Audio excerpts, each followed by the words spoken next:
Welcome to Season 3 of The Why Behind Your Z's. I am Paul Bright, your host, certified sleep science coach. This season is going to be very different from the previous two. In Season 1, I laid out a foundation for sleep. Season 2 was a mix of further education, and I also had an opportunity to interview experts in the related fields. For Season 3, I'm going to give you something a little bit different. I'm going to give you a companion guide to my book, Sleep Reset in 12 Steps.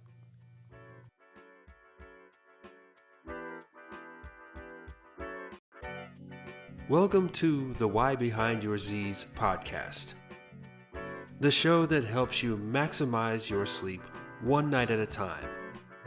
Brought to you by sleepyoudeserve.com.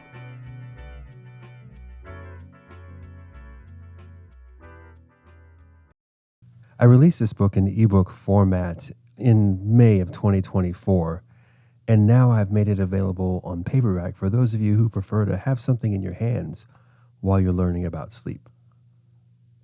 My book is written for anyone who used to have good sleep and have lost their way because of life changes and need some solid direction on how to find that good sleep again. I help you reset by bringing things back to the basics within the 4 domains of nutrition, of your body, of your bedroom setup, and your mind space. And you do this along a linear path. And as with any artist or creator, the work is never completely done. There's always more to add. And I love how the book finished, but I wanted to give you a little bit more. So I determined this season's podcast would serve as a companion guide to that book, chapter by chapter. Now, can you listen to this season of The Why Behind Your Z's and not buy the book and gain value? Oh, yeah, you sure can. In fact, I'm going to challenge you all to not listen to this podcast during the day, but listen to it at least an hour before you go to bed, or even in bed if you'd like. I want this to help prepare your mind with a little bit of knowledge on your way to sleep. Every episode is going to end with a little bit of a guided meditation or some relaxing thoughts and some relaxing sounds that'll help you go to sleep a little bit better. However, if you do buy the book, if you do want Sleep Reset in 12 Steps and you read along with that, you're going to get even more out of it because you're going to know exactly the launching place where I'm coming from with every episode, with every chapter. I'm just going to add a little bit more to what you're already getting out of that book. And so if you're interested in the book, you can check the show notes. I'll have a link there to it. If you're interested in subscribing to my weekly emails, you'll get a little surprise involving the book if you do that too. Again, check the show notes. It's all in there for you. My hope is that you do read the chapters, that they click with you and make you want to go further in your sleep. But that's what's going to happen. It's going to multiply the value of what you get out of this podcast.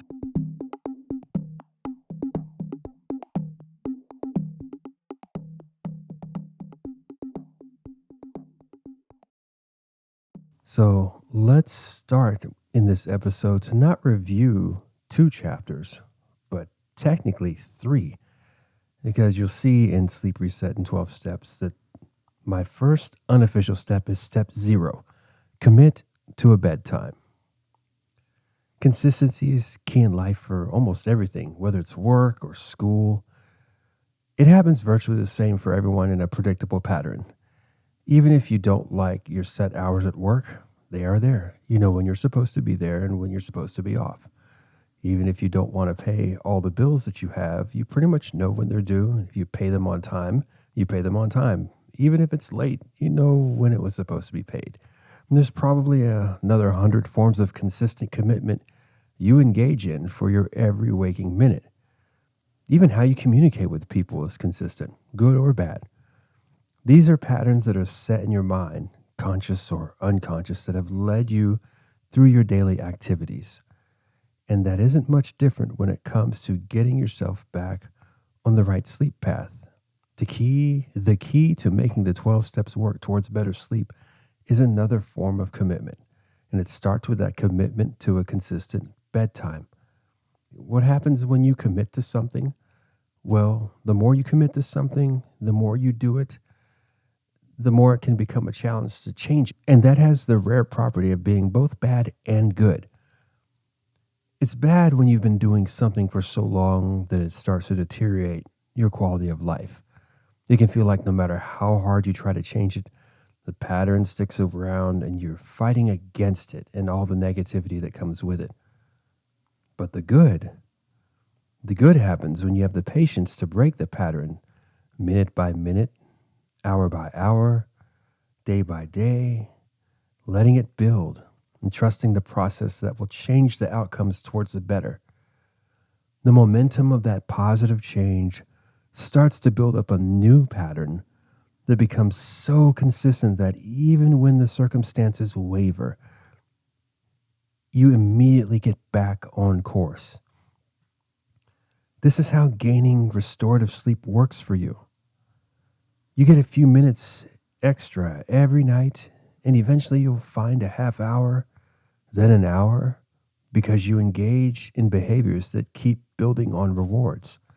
And those rewards make it tougher to break the pattern of good. And it all starts with commitment. That's what helped me break free from the weekly pattern of sleep paralysis. I had to commit to a bedtime after going through so many different sleep schedules and last minute deployments in the military. Once I was out and I was able to commit to a bedtime because I was working consistent hours, the tide started to change. It did take a little while, but it did change. And now I rarely have sleep paralysis and all that came with it. So committing to a bedtime every night will help you as well. Watch that work build up day by day so that you want to meet that commitment every night.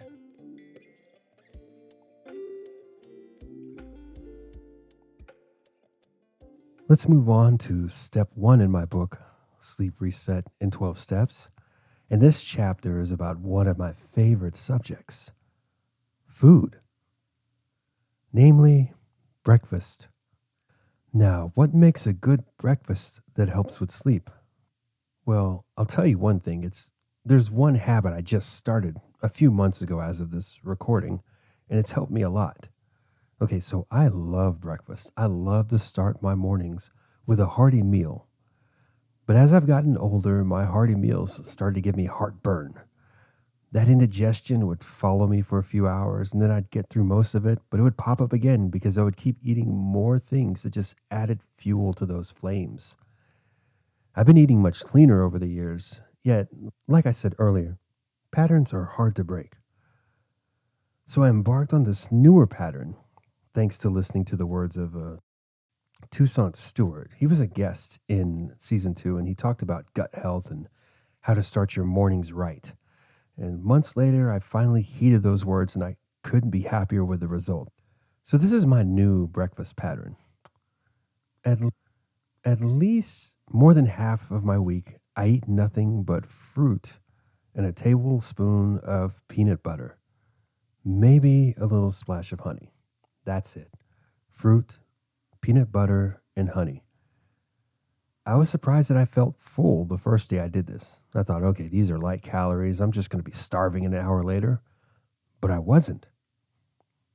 Usually it's just a banana and some strawberries or grapes and a large apple. I add a little bit of the peanut butter for protein and a hint of sweetness, and sometimes I'll drizzle some honey on the apples. The last thing I'll have is a multivitamin and some water. And with this breakfast, I'm doing all the things. I'm getting every vitamin I talk about in step 1 and then some. There's very specific vitamins that can really, really help you improve your sleep. And I go through the B vitamins and D vitamin and some other amino acids, all the things that help build the hormones that you need to get better sleep at night. And getting as much as I can out of just a fruit-filled breakfast has been great for that. And it also lines my stomach up to make every other meal easier to digest, which is the benefit I learned from Tucson. I'd be drinking orange juice right after coffee right after orange juice on top of processed meats and really, really, really not complex carbs, all that would just start this heartburn because I would eat so fast and it would just follow me. But having to eat this fruit filled breakfast, it's naturally a slower thing anyway. And I don't really have a craving for orange juice because I'm getting what I would have gotten out of the orange juice through the fruits. I still drink coffee, but there's a little bit of a delay in that. So now it doesn't burn as much. I just have a very filling and healthy breakfast. It's very delicious. Again, it surprised me just from eating fruit.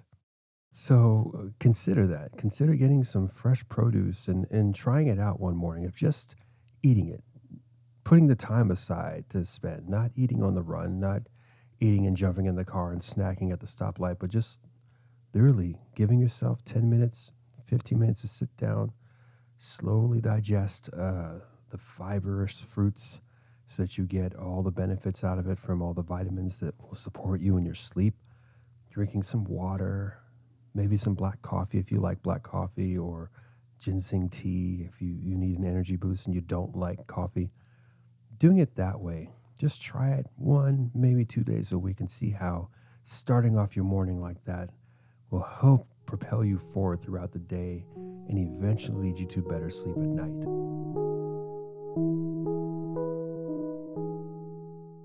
Now let's talk about what's involved with step 2, and that is the sun. Did you know that bright light actually helps you sleep? I'm not kidding. You'll find out in the book and throughout this podcast season that there are some counterintuitive elements that you think wouldn't help with sleep, but actually do. And light is one of them, starting with one of the brightest sources of light we know, the sun. Now, I'm not a 90-year veteran of sleep science or science in general, but the sun's power is something that I really, really like talking about. In step 2, I talk about the value of the sun rays, the lumens, the triggering effect the sun has on multiple necessary hormones and neurotransmitters that help with sleep. Sunlight helps generate the production of vitamin D, which contributes to the production of stress management hormones like serotonin, which in turn helps make sleep much easier at night because it's the precursor to melatonin. The chain of events naturally starts with the sun. But an important point is that you need direct sunlight exposure for this to work best. Everything you place between you and the direct sun takes away from this ability. Well, almost everything. I have a confession to make in a few minutes of something I didn't mention in the book and could help some of you. You see, sun exposure needs to happen on large parts of your skin to generate the vitamin D, so covering your body from head to toe is not going to help. Even just showing your arms or your legs while you're getting this sunlight can help with generating that vitamin D. But another layer people put in the way of this is staying indoors. Even something like windows can reduce that sun's lumen effect on vitamin D generation. And you also need the adequate amount of exposure time. Your age, your weight, your location, your skin tone, they all play into this, but generally speaking, 30 minutes a day, 3 days a week of safe and direct sunlight exposure will benefit this vitamin D production. This is all good information, right? What I need to confess is that there's a part I left out in my book that, upon further review, could have helped a previous client. You see, I do talk about being safe with your sun exposure, and there's a chart I referenced that outlines how long you should limit your sun exposure based on the UV intensities around the world. Places like the country of Chile or areas like Southern California have naturally high UV intensity, so you have to be a little bit more careful. In fact, what I didn't talk about was how valuable using sunscreen is for that protection, and that it actually won't impact your body's ability to generate vitamin D. The peer-reviewed studies indicate that even a high SPF-rated sunscreen isn't enough to detract from the overall absorption. So go be safe and get your sun, especially first thing in the morning, whenever you can. In fact, we're going to end this episode with a guided meditation where we will lead you into sun exposure and take ourselves on a little vacation.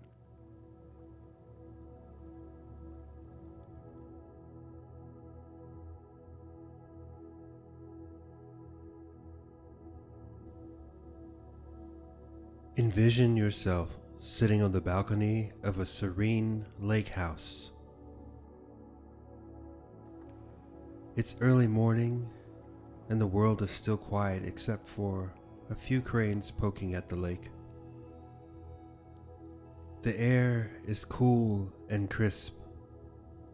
You're wrapped in a soft blanket, comfortably seated in a chair, and before you is a still, shimmering lake.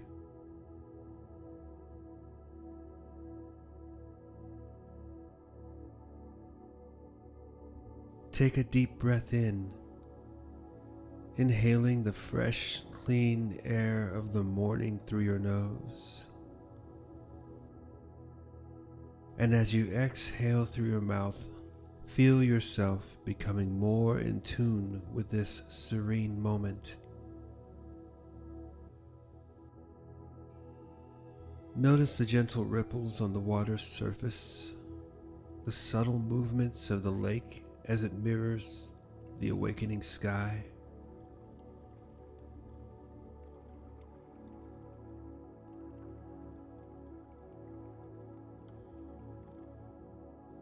Embrace your senses in the nature around you.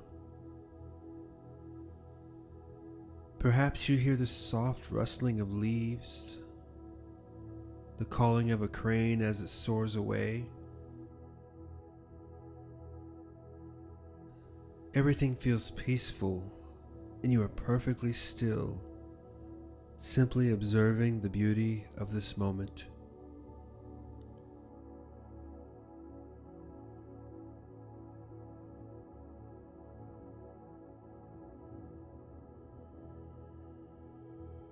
The sun slowly rises, its golden light spreading across the horizon.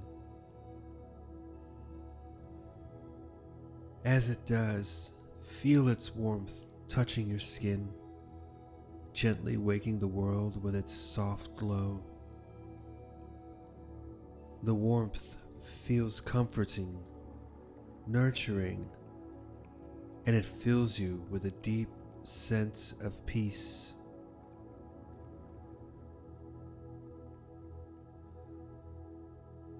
Breathe in this feeling of warmth and light.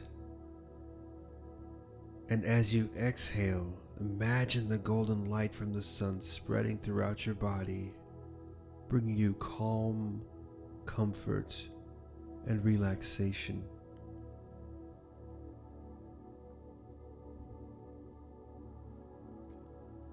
With each breath, you are absorbing more of this peaceful energy, allowing it to fill every part of you.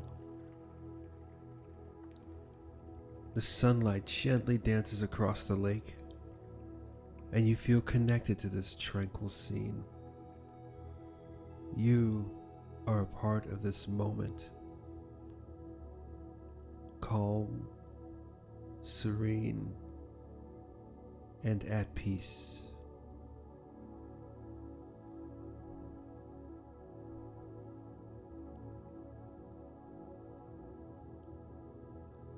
As you continue to breathe naturally, let this feeling of calm sink deeper into you, knowing that you can return to this peaceful scene whenever you need to, simply by closing your eyes and recalling this image of the sun rising over the lake. Enjoy this peace now, on the way to the sleep you deserve.